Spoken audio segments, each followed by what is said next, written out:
Hello friends, આજે આપણે nylon પૌવાનું ચેવડો બનાવીશું, જે ખાવામાં ખૂબ જ ટેસ્ટી લાગે છે અને ઓછા તેલમાં બની જાય છે. તો તેના માટે મેં અહીં પતલા જે આવે છે તેવા નાયલોન પૌવા લીધા છે અને તેને ચારણાની મદદથી ચાળીને સાફ કરી લઈશું.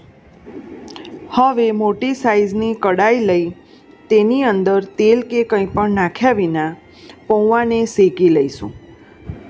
ગેસની ફ્લેમ લો ટુ મીડિયમ રાખીશું અને તેને હલાવતા રહી ડ્રાય રોસ્ટ કરી લઈશું.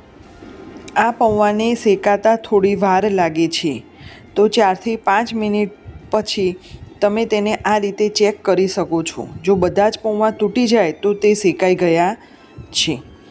મેં અહીં 500 ગ્રામ પૌવા લીધા છે, તો તેને શેકાતા 15 થી 20 મિનિટ જેટલો સમય લાગ્યો છે.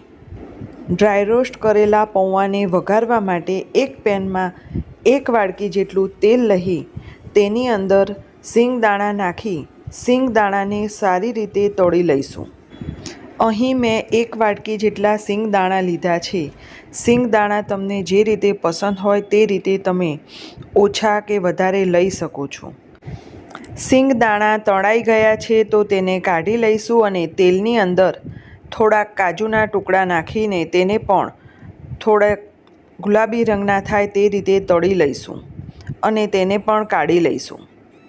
હવે તેની અંદર ટોપરાના નાના ટુકડા નાખીશું અને તેને પણ કલર ચેન્જ થાય ત્યાં સુધી તળી લઈશું અને તેને પણ એક બાઉલમાં અલગથી કાઢી લઈશું. તમે આની અંદર દાળિયા પણ ઉમેરી શકો છો, તેને પણ આ રીતે તળીને નાખી શકાય. હવે હું સૂકી દ્રાક્ષને પણ થોડીક તેલની અંદર તળી લઈશ. આ રીતે ચેવડાની અંદર બધી જ વસ્તુ તળીને નાખવાથી તેની અંદર રહેલું મોઇશ્ચર ઉડી જાય છે અને ચેવડો લાંબો સમય સુધી ખરાબ થતો નથી અને સારું રહે છે. તળી લેવાથી બધી જ વસ્તુ ક્રિસ્પી બની જાય છે, એટલે ચેવડો ખાવામાં પણ ખૂબ જ ટેસ્ટી લાગે છે. દ્રાક્ષને આ રીતે હલાવીને ફૂલી જાય પછી તેને કાઢી લેવાની. આ દ્રાક્ષ ઠંડી થશે એટલે પાછી હતી તેવી ચીમડાઈને દ્રાક્ષ જેવી થઈ જશે. હવે જે તેલ બચ્યું છે તેની અંદર વઘાર કરવા માટે વરિયાળી નાખીશું. વઘારની અંદર વરિયાળીનો ટેસ્ટ ખૂબ જ સરસ લાગે છે અને તેની સ્મેલ પણ સરસ આવે છે. વરિયાળી શેકાઈ જાય એટલે તેલની અંદર મીઠા લીમડાના પાન નાખી પાનને સારી રીતે શેકાવા દઈશું. કડક થઈ જાય ત્યારે તેની અંદર લીલા મરચાં નાખીશું. અહીં મેં લીલા મરચાંનું પ્રમાણ થોડું વધારે રાખ્યું છે, કારણ કે હું લાલ મરચું નાખવાની નથી. જો તમને લીલા મરચાં અનુકૂળ ન હોય તો તમે લીલા મરચાં ઓછા નાખી અને લાલ મરચું પણ નાખી શકો છો. લીલા મરચાંને એકદમ કડક થાય અને તેની અંદરનું બધું જ મોઇશ્ચર ઉડી જાય તે રીતના હલાવતા રહી અને તળી લઈશું. આ કેવડો એરટાઇટ ડબ્બામાં ભરીને રાખવાથી તે 1 મહિના સુધી ખરાબ થતો નથી. તો આપણા મરચાં હવે એકદમ કડક થઈ ગયા છે અને શેકાઈ ગયા છે, તો તેની અંદર 2 ચમચી જેટલા તલ ઉમેરી તલને પણ તેલની અંદર તળી લઈશું.